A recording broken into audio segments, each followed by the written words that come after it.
Tujuan percobaan ini adalah untuk mengamati dan membuktikan salah satu sifat koloid, yaitu efek Tyndall, serta menyimpulkan suatu larutan bersifat koloid atau bukan.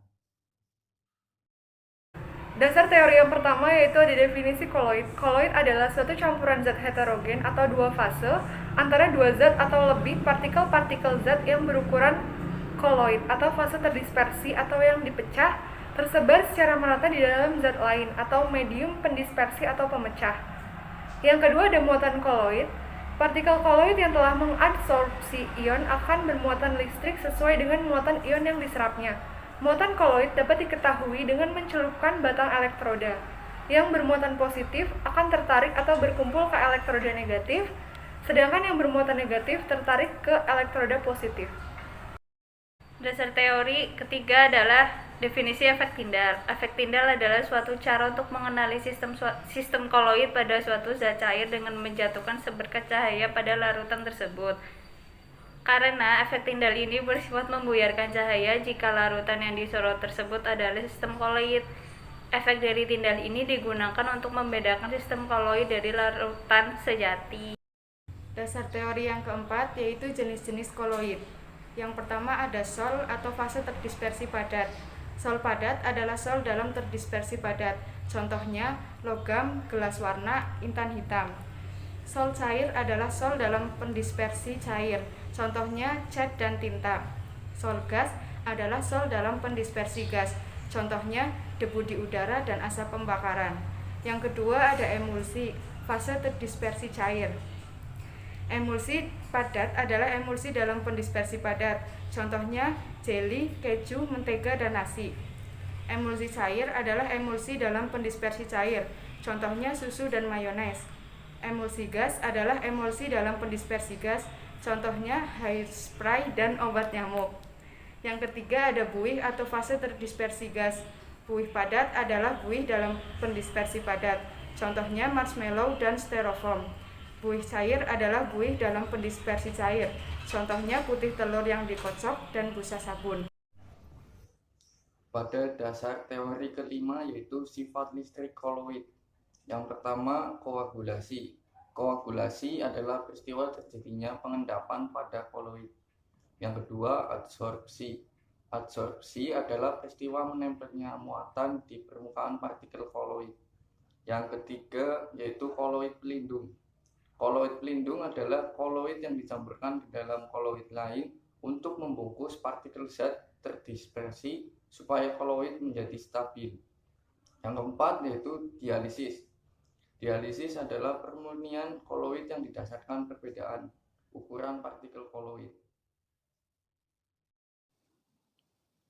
Selanjutnya ada alat dan bahan. Alat yang digunakan ada sendok, senter, gelas bening, dan piring kecil. Sedangkan bahan yang digunakan ada gula pasir, garam, susu bubuk putih, kopi hitam, dan air putih.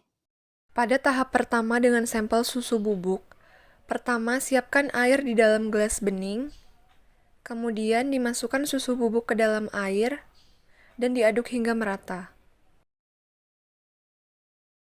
Setelah itu, nyalakan senter dan arahkan berkas sinarnya kepada larutan susu, dan hasilnya menunjukkan bahwa larutan susu dapat menghamburkan cahaya. Tahap kedua dengan sampel gula pasir.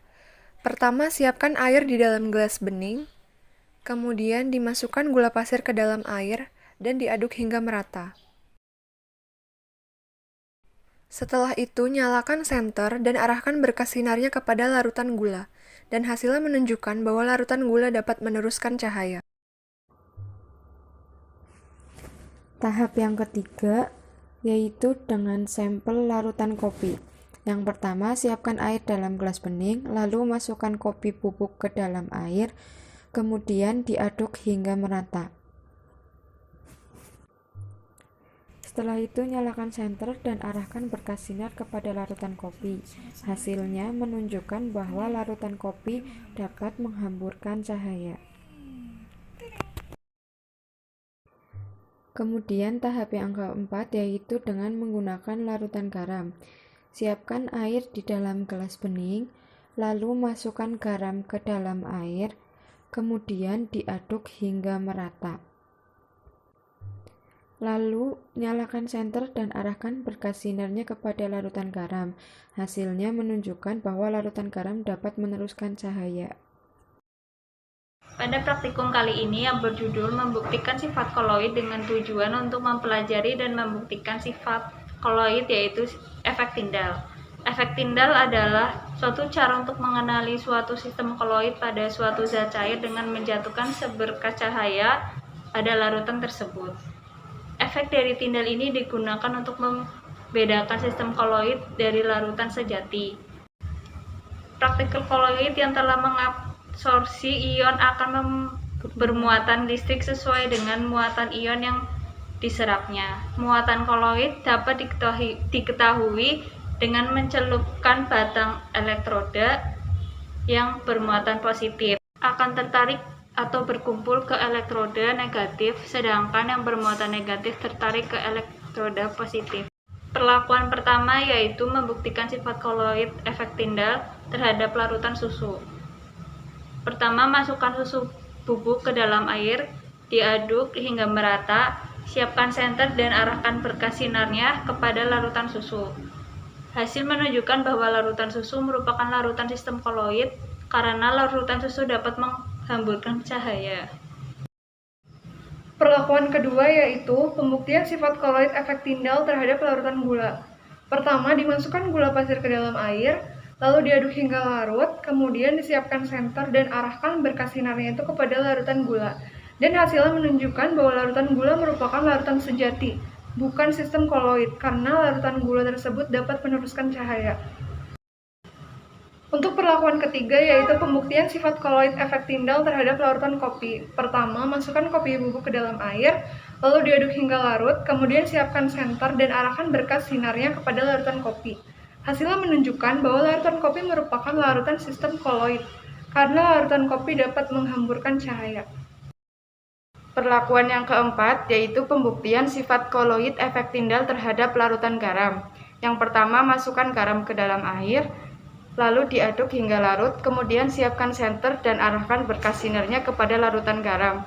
Hasilnya menunjukkan bahwa larutan garam merupakan larutan sejati, bukan sistem koloid, karena larutan garam dapat meneruskan cahaya. Kesimpulannya, jika termasuk sistem koloid, maka larutan tersebut akan menghamburkan cahaya. Namun jika larutan sejati, maka larutan tersebut akan meneruskan cahaya. Larutan gula dan garam termasuk larutan sejati, bukan sistem koloid, karena larutannya dapat meneruskan cahaya. Larutan susu dan kopi termasuk larutan sistem koloid karena larutannya dapat menghamburkan cahaya.